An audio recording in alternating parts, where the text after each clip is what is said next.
আপনারা কেমন আছেন? আলহামদুলিল্লাহ। দ্বিতীয় স্বাধীন দেশে আমি ভালো আছি।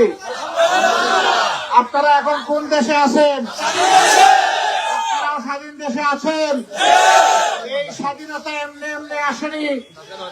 এই স্বাধীনতা আনতে গিয়ে, উপহার দিতে গিয়ে আমাদের ছাত্র তরুণ যুব সমাজ, আমাদের ছেলে মেয়েরা রাতের পর রাত, দিনের পর দিন রক্তচক্ষু আর গুলির বৃষ্টি উপেক্ষা করে বুক পেতে দিয়ে তার রাস্তায় নেমে এসেছিল। হাজারো প্রাণ তাদের কাছ থেকে কেড়ে নেওয়া হয়েছে। হাজার হাজার ছাত্র তরুণ যুবককে গুলির পর গুলি চালিয়ে পঙ্গু করে দেওয়া হয়েছে। যাদেরকে খুন করা হয়েছে, মহান মনিবের দরবারে দোয়া করে রব্বুল ইজ্জত তাদেরকে তুমি শহীদ হিসেবে কবুল করো।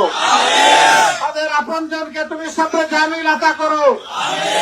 আর যারা আহত হয়েছে, রব্বুল আলামিন তুমি তাদেরকে সুস্থতার নিয়ামত দান করো। আমরা যারা বেঁচে আছি, অক্ষত আছি, শহীদদের এই রক্ত, আহত পঙ্গু ভাই বোনদের এই রক্তের মূল্য পরিশোধ করার তৌফিক তুমি আমাদেরকে দান করো। এই বাংলাদেশের বুক থেকে সকল ধরনের জুলুম এবং বেইনসাফি তুমি দূর করে দাও। একটা ইনসাফের ভিত্তির উপর, কোরআন সুন্নাহর আদর্শের উপর একটা সোনালী সমাজ তুমি আমাদেরকে দান করো। বন্ধুগণ, আমি আজকে মিটিং করতে আসিনি, বক্তব্য দিতে আসিনি। আমি এসেছি বৃহত্তর নোয়াখালী, ফেনী, নোয়াখালী, লক্ষ্মীপুর তিনটি জেলা, পার্শ্ববর্তী কুমিল্লা জেলার অংশ বিশেষ ভারতের পানি আর ভারী বৃষ্টির তুড়ে এই কয়েকদিন ধরে ভেসে যাচ্ছে। মানুষ দুঃখ দুর্ভোগের মধ্যে আছে। অনেকে ঘর বাড়িতে থাকতে পারছে না। কুলের সন্তান নিয়ে কোথায় যাবে হন্যে হয়ে উঠেছে। তাদেরকে এখন বড়ই প্রয়োজন একটু আদর, একটু ভালোবাসা, একটু যত্ন, একটু সাহায্যের হাত তাদের দিকে বাড়িয়ে দেওয়া। আমরা এসেছিলাম মূলত তাদের দুঃখ দুর্দশা দেখে তাদেরকে একটু সান্ত্বনা দেওয়ার জন্য। যাওয়ার পথে আপনাদেরকে এইখানে আমরা পেয়ে আনন্দিত।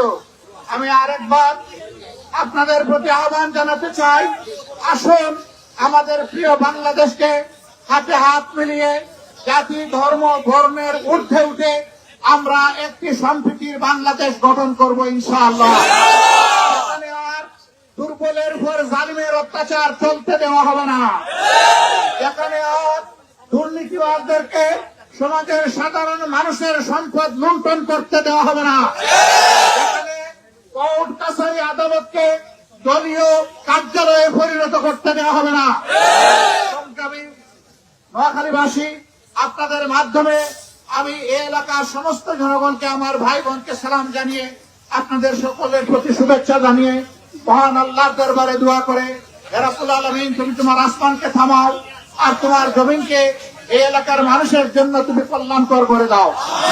যারা বন্যার দুর্দশাগ্রস্ত অবস্থায় যারা আছেন তাদেরকে আমি সহানুভূতি জানিয়ে এতটুকু কথা বলতে চাই, ভাই এবং বোনেরা, আপনাদের দুঃখ পুরোটা ছোঁয়া মেরে আমরা নিতে পারবো না, তবে আপনাদের সাথে আমরা দুঃখ ভাগাভাগি করতে এসেছি। আমি আমার স্থানীয় সহকর্মীবৃন্দকে অনুরোধ জানাবো, এখন থেকে আগামী এক সপ্তাহ আমাদের সকল সাংগঠনিক স্বাভাবিক কার্যক্রম স্থগিত থাকবে।